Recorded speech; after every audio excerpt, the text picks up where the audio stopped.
C'est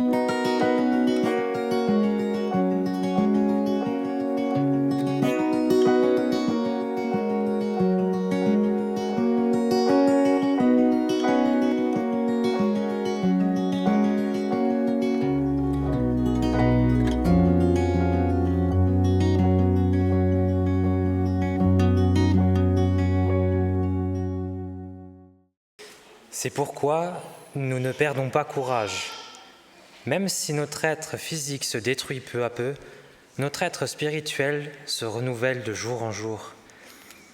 La détresse que nous éprouvons est passagère et légère, mais elle produit pour nous, au-delà de toute mesure, son pesant de gloire éternelle. Car nous portons notre attention, non pas sur ce qui est visible, mais sur ce qui est invisible. Ce qui est visible est provisoire, mais ce qui est invisible dure toujours. Le thème que je souhaite partager avec vous ce matin, c'est un sujet qui me travaille depuis une bonne trentaine d'années, que de plus en plus aujourd'hui d'ailleurs, c'est un thème qui est récurrent dans mon accompagnement auprès des personnes. Le thème, c'est « Pourquoi j'existe ?» en 2 mots. Alors pour ceux qui ne sont pas francophones, je ne sais pas si ça vous dit quelque chose, parce qu'on peut dire « pourquoi j'existe » en un seul mot, ou « pourquoi j'existe ». Ce thème va être le fil rouge de toute la prédication, et on va avoir une prédication en 3 temps. Premier temps, par rapport à l'histoire d'une personne, pour voir comment est-ce que ce « pourquoi j'existe » nous accompagne tout au long de notre vie. Ensuite, nous aurons une déclinaison par rapport à comment on peut prendre ça par rapport à l'Église. Et en 3e temps, que peut nous dire la parole de Dieu sur pourquoi j'existe? Alors l'histoire que je vais vous raconter, donc c'est l'histoire d'un jeune homme qui habite dans une famille, somme toute, assez banale. Mais voilà, cette famille, les parents de cette famille sont des parents, en tout cas le papa qui est assez exigeant, qui aime bien être vu et il demande à ce que ses enfants soient corrects, soient polis, soient bien dans la société. Donc on voit que là, le côté du paraître est important. Il y a aussi besoin de réussir. En tant que parents, on a tous des projets pour nos enfants, des projets parce qu'on aime nos enfants. Et ça peut être des projets, on aimerait que nos enfants aient des bonnes notes au collège, à l'université.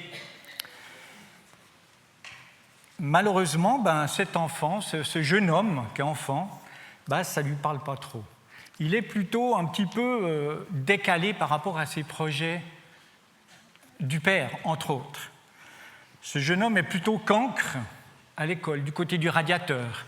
Il a beaucoup la tête dans les nuages, la tête dans la lune. D'ailleurs, c'est un peu souvent ce qu'on lui dit, mais tu as toujours la tête dans les nuages. Mais avec ça aussi, ça fait qu'il est des fois maladroit. Et quand il fait quelque chose d'une maladresse, notamment il renverse un verre sur la table, eh bien il se fait vite reprendre assez durement par le papa. Il y a des injonctions assez régulières par rapport au fait mais il n'arrivera à rien ce gamin. Et puis toujours soit poli, soit sage, alors que lui, c'était pas trop son truc. D'autant plus encore quand les parents ont des exigences justement de réussite, de perfection. Et ça, je rencontre souvent dans mon travail où les gens veulent avoir quelque chose de perfection pour pouvoir enfin être reconnus par les parents. Je ne sais pas si ça vous est arrivé. Mais en tout cas, moi, c'est des choses que je retrouve et que dans l'histoire de ce jeune homme, je me retrouve pas mal aussi. Et on arrive donc à cette recherche de reconnaissance. On a besoin d'être reconnu par notre père, par notre mère. Et si on n'y arrive pas, eh bien, on va rechercher la reconnaissance ailleurs, soit par des groupes d'appartenance, par des personnes qui nous acceptent tels que nous sommes. Je ne sais pas si vous vous souvenez de l'émission Temps présent, où est-ce qu'il y avait beaucoup sur justement par rapport à les LGBTQ, etc. Où il y avait cette jeune fille qui avait de la peine à se trouver avec ses copines, pas beaucoup à l'école, c'était pas terrible, ça allait pas bien. Elle avait de la peine à trouver un lien d'appartenance. Et un jour, elle rentre dans un bistrot où elle rencontre des femmes qui l'accueillent, des femmes qui la reconnaissent. Et là, elle était enfin bien. Et tout d'un coup, elle réalise que dans ce bistrot, dans ce bar, c'était que des femmes. Eh bien, c'était un bistrot de lesbiennes. Donc cette femme, elle s'est dit, mais alors si je suis bien là, ça veut dire que je suis lesbienne. Et avec ça, elle avait ce lien d'appartenance, ce lien de reconnaissance. Mais quelques années plus tard, elle réalise que non, elle est attirée par les hommes. Juste pour donner cet exemple par rapport à ce besoin de reconnaissance que nous avons tous.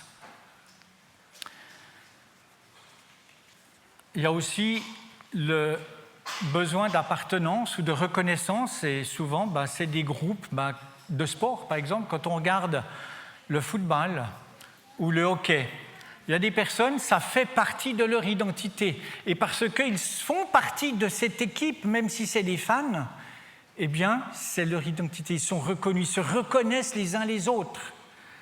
Et c'est peut-être ça qui fait que des fois, il y a de la violence autour des stades. Donc ce jeune homme, il cherchait la reconnaissance. La reconnaissance ailleurs que dans la famille, même s'il espérait toujours cette reconnaissance. Vous voyez combien il y a un mal-être chez cet homme. Ça arrive probablement à beaucoup de personnes d'entre nous. Là, je fais juste un petit aparté que ce mal-être fait que beaucoup de personnes se tournent dans des addictions. Ce n'est pas seulement l'alcool et la drogue, mais ça peut être aussi les jeux vidéo, ça peut être la pornographie, tout ce qui peut être addiction, parce qu'on recherche à avoir de la dopamine, ce neurotransmetteur du plaisir. Petit aparté. Alors moi, à force de travailler dans ce domaine, je me suis dit, il y a 2 questions qui sont pour moi importantes. La première, c'est est-ce que j'existe par rapport à ce que je fais? Ou est-ce que j'existe ou est-ce que je fais par rapport à qui je suis? Vous voyez la différence? La société nous pousse souvent à être dans la première question. J'existe par rapport à ce que je fais. Dans mes cours de psychologie, j'ai appris effectivement qu'à peu près jusqu'à l'âge de la quarantaine, 45 ans, on existe à travers ce que l'on fait. Par rapport au fait d'avoir fait des études, par rapport au fait d'avoir un bon métier, par rapport au fait d'avoir une famille, d'être marié, d'avoir construit une maison, etc. Et puis, vers la quarantaine, eh bien, c'est là où on prend un temps d'arrêt en fonction de ce qui peut se passer. On regarde notre vie. On dit, OK, j'ai fait tout ça. Mais en même temps, qui est-ce que je suis? Et là, la question se pose. Parce que tout ce que j'ai fait ne m'a pas construit forcément moi en tant que sujet. Et c'est ce que nous appelons la crise du milieu de la vie. Tout le monde ne passe pas par cette crise. Des fois, les gens continuent à être dans le fer jusqu'à leur mort. Mais c'est une étape que nous connaissons bien. Alors, si on reprend ce jeune homme, eh bien, il recherchait une identité, une reconnaissance à travers son travail. Ce n'était pas un jeune homme qui aimait forcément être bien habillé, mais dans son métier, à un moment donné, il y a eu un parcours où il a été obligé de mettre un costard-cravate. Alors ça l'embêtait un peu quand même, parce que ce n'était pas son truc. Mais de fil en aiguille, il s'est pris au jeu. Et le fait de pouvoir être dans la rue avec une cravate, costard, une mallette à la main, ça en jetait. Ça lui permettait peut-être de voir que les gens se tournaient sur lui, ou une reconnaissance. Ce jeune homme a aussi fait du sport, un sport particulier, où il y avait les gens qui étaient tournés autour de lui, où il avait une équipe autour de lui pour lui permettre de faire ce sport. Il y avait une reconnaissance. Ce jeune homme était aussi dans des associations. où ça lui permettait d'exister. Alors quand je regarde, j'étudie ce jeune homme, je me dis, mais ok, ça me parle. Et dans ma vie personnelle, j'avais une association dans laquelle j'étais depuis tout petit, la Croix-Bleue. Et quand j'étais ado et jeune adulte, la Croix-Bleue, c'était mon identité. C'est ce qui me définissait. Quelqu'un venait critiquer la Croix-Bleue, je ne pouvais pas le supporter. Mais j'avais des amis, on faisait des camps, on était toute une équipe, on a fait des trucs, on rigolait. Mais pour moi, ça a été génial. Mais ça faisait partie de mon ADN. Et dans mon travail, puisque beaucoup d'entre vous savent que j'ai travaillé à la Croix-Bleue, le plus difficile pour moi, ce n'était pas d'accompagner les personnes dépendantes de l'alcool, non, ça c'était génial. Mais c'était la relation avec les membres de la Croix-Bleue. Parce que les membres de la Croix-Bleue, la Croix-Bleue c'était leur bébé, c'était leur truc. Et à peine on venait toucher quelque chose par rapport à la Croix-Bleue, on voulait mettre quelque chose de différent, c'était difficile. Et donc ça mettait des freins à l'évolution de l'association. Alors, je vous pose la question. Si on vous pose la question, et toi, qui es-tu? Qu'est-ce qui te définit? Je dis, j'étais avec une femme en accompagnement et je lui pose la question. Elle était là, je ne sais pas. Souvent à cette question, nous répondons par notre travail, par le fait d'être marié ou célibataire, voire même divorcé. C'est quelque chose qui est difficile pour les personnes qui sont divorcées, de pouvoir l'accepter. Ou les enfants que la personne elle a eus, le statut qu'elle a dans la société, ou voire même notre identité religieuse. Je suis adventiste. En préparant ce message, j'ai compris peut-être pourquoi j'ai de la peine à dire « je suis adventiste ». Je dis plutôt « je suis chrétien rattaché à l'Église adventiste », parce que ce n'est pas l'adventisme qui me définit. Je vous laisse cette réflexion.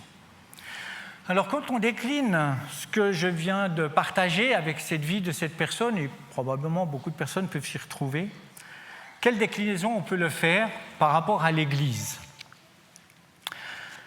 Si, comme les membres de la Croix-Bleue, l'Église, c'est notre identité, c'est notre ADN, eh bien, chaque fois qu'il y aura quelque chose de nouveau, quelque chose de différent qu'on va proposer, ça va coincer, ça va être difficile. On va mettre les pieds contre le mur, ou on va cancaner, on va parler par derrière. Et ça, c'est un grand frein au changement. Ou alors, on va plutôt rechercher à être reconnu par ce que je fais dans l'Église, reconnu par un titre. Je peux prendre l'exemple des pasteurs. Et ça, j'en ai connu des pasteurs pour qui leur titre de pasteur, c'était leur identité. Ils existaient parce qu'ils étaient pasteurs. Et là, vous pouvez bien vous imaginer tous les travers qu'il peut y avoir. Et quand en plus de ça, on a des membres d'église qui mettent le pasteur, waouh, c'est le pasteur. Ah, mais ce qu'il dit, c'est parole d'évangile. On n'ose pas dire, ah, mais c'est pas bien ce qu'il a dit. Je n'ai rencontré. J'ai rencontré des personnes aussi parce que c'est un chrétien qui dit quelque chose, ah, c'est juste. Alors je dois faire ça. La personne à qui je pense, elle s'est mariée 2 fois, puis 2 fois c'était des échecs. Oui, mais il n'y a pas que le pasteur au niveau de l'identité, au niveau peut-être parce que j'ai besoin de reconnaissance, j'ai besoin d'exister à travers ce que je fais. Il y a aussi l'anciennat. Parce que peut-être l'anciennat, pour certaines personnes, c'est un but à atteindre. Parce que si on me reconnaît en tant qu'ancien, ça veut dire que, waouh, il y a une reconnaissance. Ou bien, par rapport à des activités, comme par exemple la musique, chantre, technicien, diacre, responsable de département. Là aussi, si c'est ce que j'attends pour exister, ça va être difficile. Et ça va avoir un impact dans les réactions que je vais avoir. quand il y a quelque chose qui ne va pas comme j'aimerais, quand les gens ne sont pas d'accord avec moi. On va pouvoir même des fois en faire notre cheval de bataille. Et à ce moment-là, ce qui est triste, c'est qu'on met l'Église à mon service. Et ce n'est plus moi qui suis au service de l'Église. Et ça fait comme deux aimants de pôles opposés. On n'arrive pas à les mettre ensemble. Ça nous éloigne parce que c'est des relations qui sont difficiles. Alors c'est vrai qu'on a besoin de reconnaissance. Et malheureusement, c'est vrai qu'on recherche, si on n'arrive pas à avoir cette reconnaissance par nos parents, souvent, c'est d'avoir reconnaissance dans le regard de l'autre. Et si pour avoir cette reconnaissance dans le regard de l'autre, je vais m'adapter à lui. Vous êtes tous tombés amoureux, d'accord? Les premières années, on a envie de montrer qu'on est bien, qu'on est une belle personne. Donc on ne montre pas vraiment qui on est, parce qu'il faut plaire à notre dulcinée. Et donc on montre un visage qui n'est pas forcément qui l'on est. Alors nous allons commencer une nouvelle législature où des personnes ont pris des postes ou continuent des postes parce qu'ils ont été appelés. Alors j'aimerais vous inviter, si vous êtes dans ce « est-ce que j'existe par rapport à ce que je fais ?», de réfléchir. Ça ne veut pas dire que vous devez démissionner et puis dire « oh non, je ne fais pas, j'arrête ce poste ». Parce que c'est humain. Mais c'est important de le savoir, d'en prendre conscience et d'être à l'écoute de ce que l'on vit à l'intérieur. Quand il y a quelque chose qui me dérange, qu'est-ce qui fait que ça me dérange? Et éventuellement, aller chercher de l'aide. Alors, comment savoir qui je suis? Parce que, on a vu, la société nous pousse à exister par rapport à ce qu'on fait.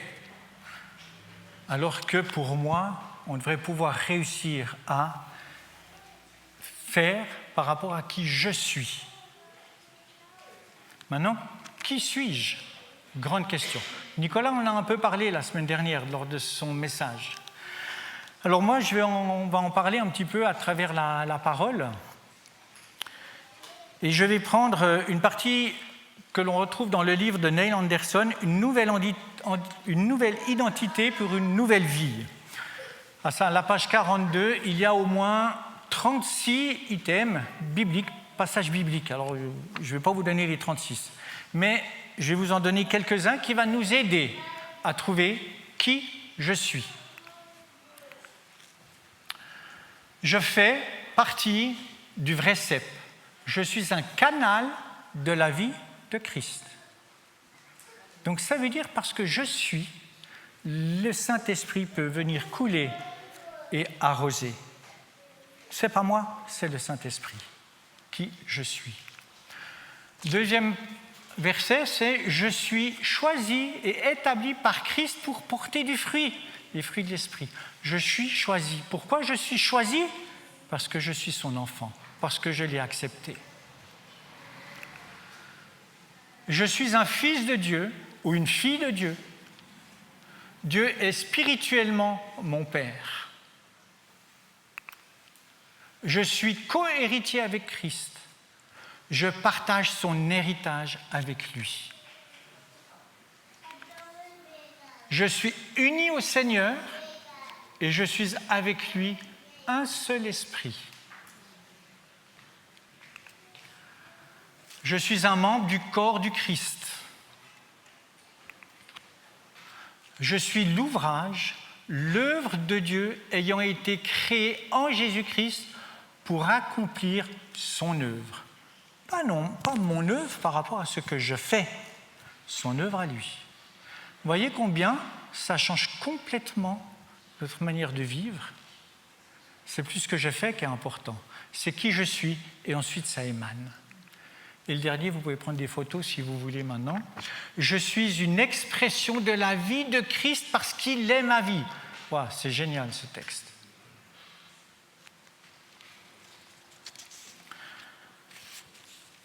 Et c'est là où on va laisser l'œuvre du Saint-Esprit et qu'on a besoin du Saint-Esprit qui vient habiter en nous pour pouvoir émaner tout ça. Et j'aime bien le texte où ce n'est pas nous qui convainquons le monde, c'est le Saint-Esprit qui convainc les gens. Alors certes, il peut aussi quand même y avoir un piège, c'est bomber le torse, parce que je suis enfant de Dieu, et on veut le montrer, et de nouveau on repart dans le faire. On a un exemple d'une personne dans la Bible qui ne s'est pas laissée piéger par ça. Vous savez qui c'est ? Jésus-Christ. Quand il est dans le désert, l'adversaire lui dit « Si tu es le Fils de Dieu, ordonne que ces pierres deviennent du pain. » Il n'est pas tombé dans le panneau.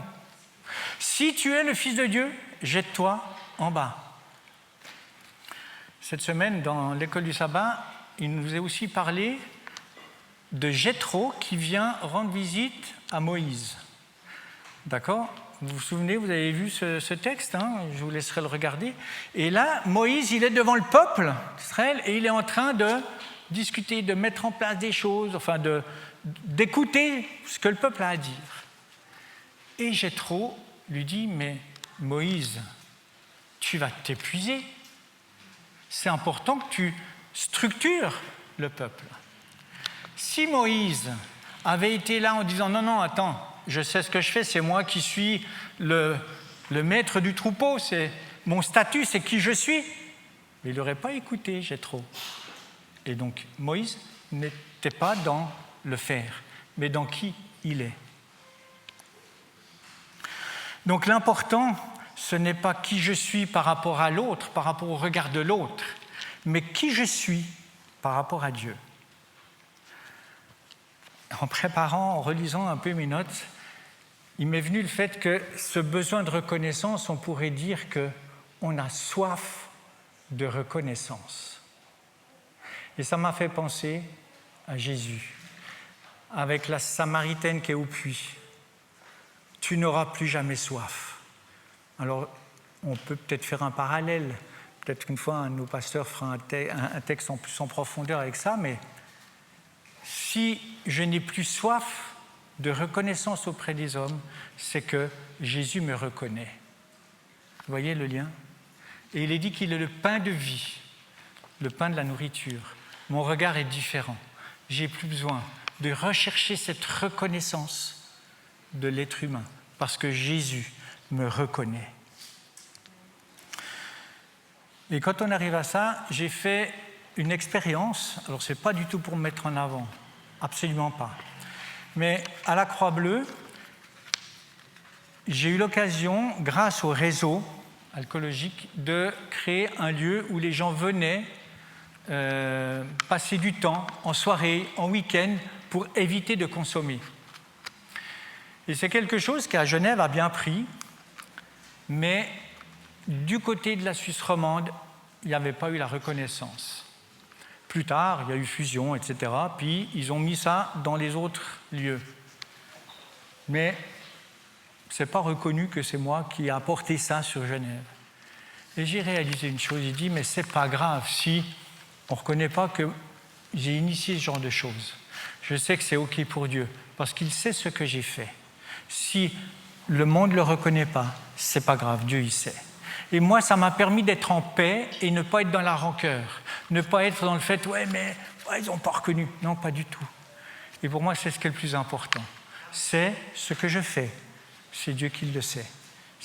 Et mon travail à moi, c'est d'essayer de le faire le mieux possible. Le texte qui nous a été lu, la dernière partie, nous regardons non point aux choses visibles, mais à celles qui sont invisibles, car les choses visibles sont passagères et les invisibles sont éternelles. Et c'est Dieu qui voit ce que l'on fait, même si le monde ne le reconnaît pas. Un dernier texte que j'aimerais vous partager, c'est 1 Corinthiens 5, verset 17. « Si quelqu'un est en Christ, il est une nouvelle créature.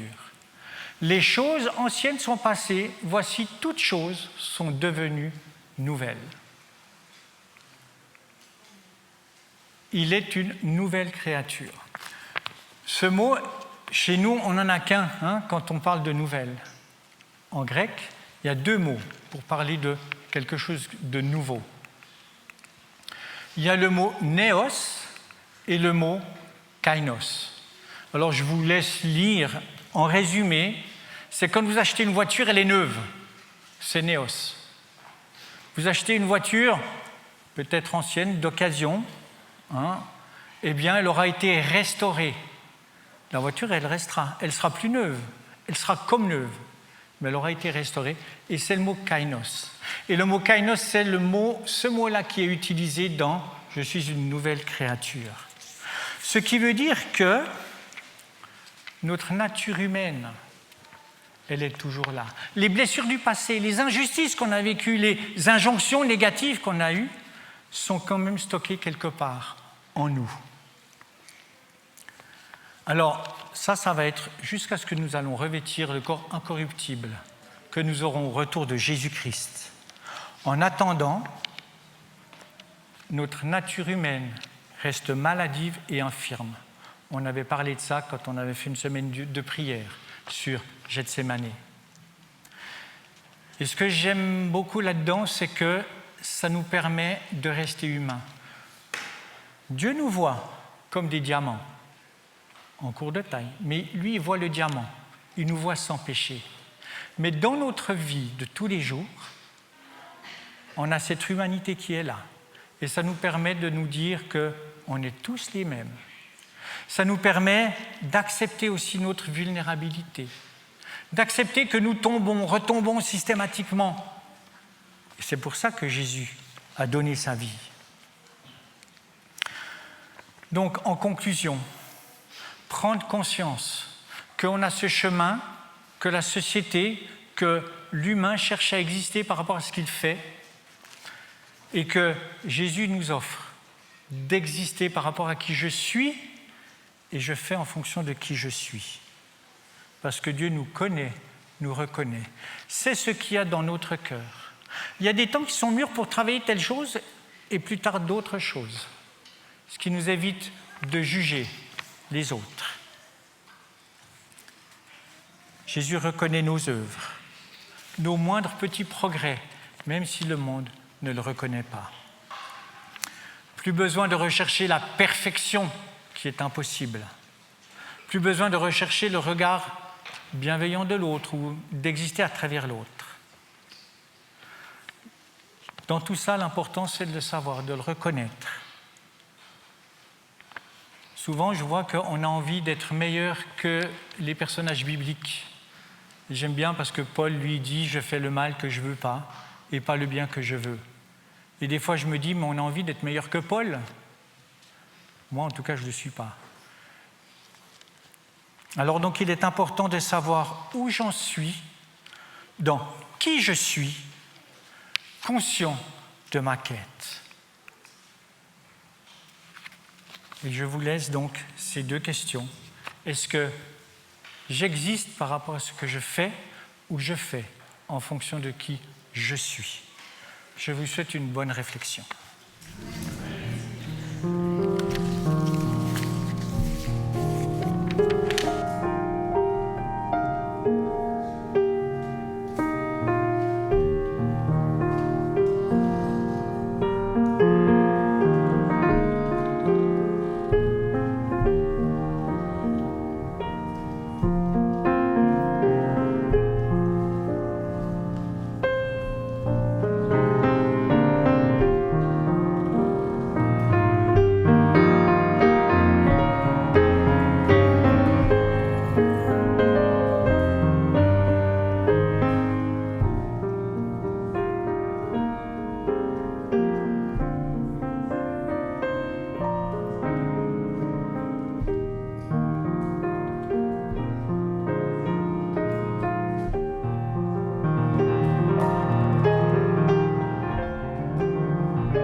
qui ont été repris par Alain, tu nous dis de ne pas perdre courage. Même si notre être physique se détruit peu à peu, notre être spirituel se renouvelle de jour en jour. La détresse que nous éprouvons est passagère et légère, mais elle produit pour nous, au-delà de toute mesure, son pesant de gloire éternelle. Car nous portons notre attention non pas sur ce qui est visible, mais sur ce qui est invisible. Car ce qui est visible est provisoire, mais ce qui est invisible dure toujours. Oui, tu nous invites, Père, ce matin à regarder à cet invisible, de ne pas nous attarder à ce que nos yeux nous montrent de nous-mêmes ou des autres. Tu ne nous invites pas à nous oublier, mais à penser que le regard que toi tu portes sur nous va nous dire qui nous sommes véritablement. Et nous définir de qui nous sommes va nous permettre de comprendre aussi pourquoi nous sommes là. Quelle est la mission que tu nous donnes? Quel est le véritable rôle que je dois jouer? Au-delà du titre, au-delà d'une fonction, au-delà d'une manière ou d'une autre de nous faire vivre et exister à notre propre regard et au regard des autres. Tu nous invites, Père, à être renouvelés par la puissance de l'Esprit, la présence de Jésus à nos côtés, pour nous amener à regarder toujours plus à toi, que nous puissions être des êtres nouveaux, renouvelés, transformés, à l'image de ce que Jésus souhaite, à l'image de ce Fils que tu nous as envoyé pour que nous lui ressemblions, pour que nous puissions aussi savoir véritablement quelle est notre identité de fils et de fille de toi, Père. Merci de renouveler en nous cette promesse. Merci de renouveler en nous ces promesses que tu as données pour nous. Ces vérités, Seigneur, que nous voulons nous rappeler et pas nous laisser emporter par les mensonges que nous pouvons parfois laisser dans nos cœurs et dans nos pensées et qui nous éloignent de cette identité d'enfant de toi, Père. Que ton nom soit glorifié. En Jésus, nous te prions, Père. Amen.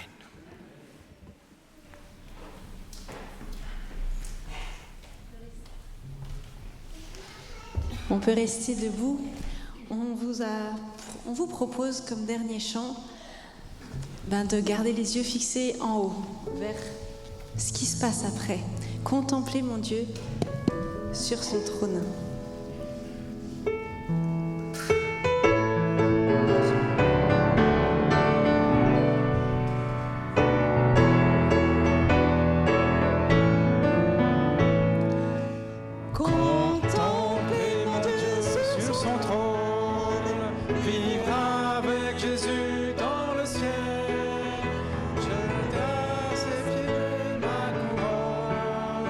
C'est là le bonheur éternel.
recevant la bénédiction.